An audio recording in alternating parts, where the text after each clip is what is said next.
Baik.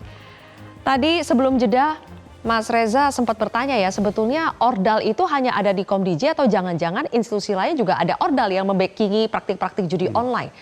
Mas Dev, apa yang bisa dilakukan Komisi 1 untuk mensterilkan institusi negara kita dari praktik judi online, termasuk yang ada di DPR sendiri? Ya pasti gini, penyuluhan itu pasti pertama ya, kita harus pendekatan humanis, bahwa ingat terus menyadarkan bahwa kita hanya dibodoh-bodohi, kita hanya ditipu oleh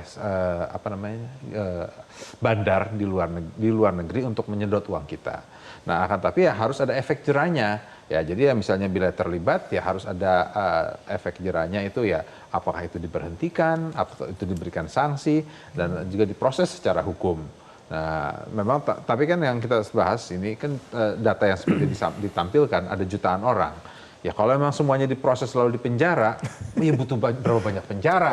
Akhirnya bukan duit habis untuk ngeberantas judol, malah sibuk ngebuat penjara untuk nahanin orang, para pelaku judol. Ya, ya tetap harus ada prosesnya sehingga sadar bahwa mereka itu sudah terdata dan terpantau oleh aparat keamanan. Bila mana terus-menerus terlibat, akan diproses lebih lanjut ataupun penahanan lebih lama.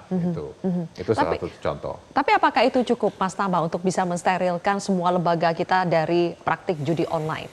Ya, kalau kita lihat dari sisi itu ya, pencegahan gitu dengan sosialisasi tentu belum cukup gitu. Kenapa? Karena orang yang udah main judi online, di ngomongin apapun dia tetap akan main, Pak.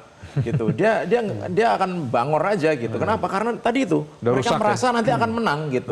Dan mereka merasa enak nih main kayak gini nih gitu. Dan memang kalau dia nggak main, kalahnya kelamaan dia udah nyerah gitu. Tiba-tiba dikasih kemenangan, akhirnya dia main lagi gitu.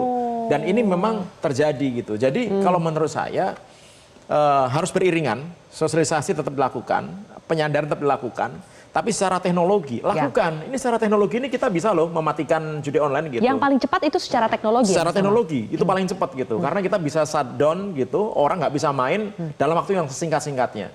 Yang kedua, kita bisa shutdown rekening-rekening yang digunakan untuk permainan judi online ini. Tadi Bu Menteri malah bilang bahwa ya udah rekening masyarakat sekalian dinonaktifkan gitu. Ya untuk pengeringatan nggak apa-apa ya gitu, tapi jangan sampai nanti benar-benar nggak bisa diambil lagi gitu. Untuk peringatan dibekukan selama misalnya sebulan gitu nggak apa-apa gitu. Tapi kasihan juga kalau mereka diambil rekeningnya yang mereka udah nggak punya duit gitu gara-gara main judi online. Walaupun sebenarnya undang-undang kita membolehkan itu gitu, karena pasal yang dilanggar itu sangat banyak sekali. Ada KUHP, ada undang-undang ITE dan lain-lain begitu ya. Berbagai macam cara lah supaya judi online ini bisa dihentikan. Tetapi yang paling bisa cepat dilakukan adalah secara teknologi.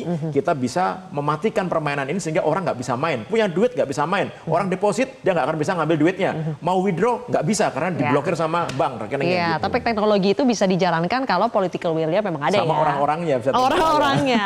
Jelajahi cara baru mendapatkan informasi. Download Metro TV Extend sekarang.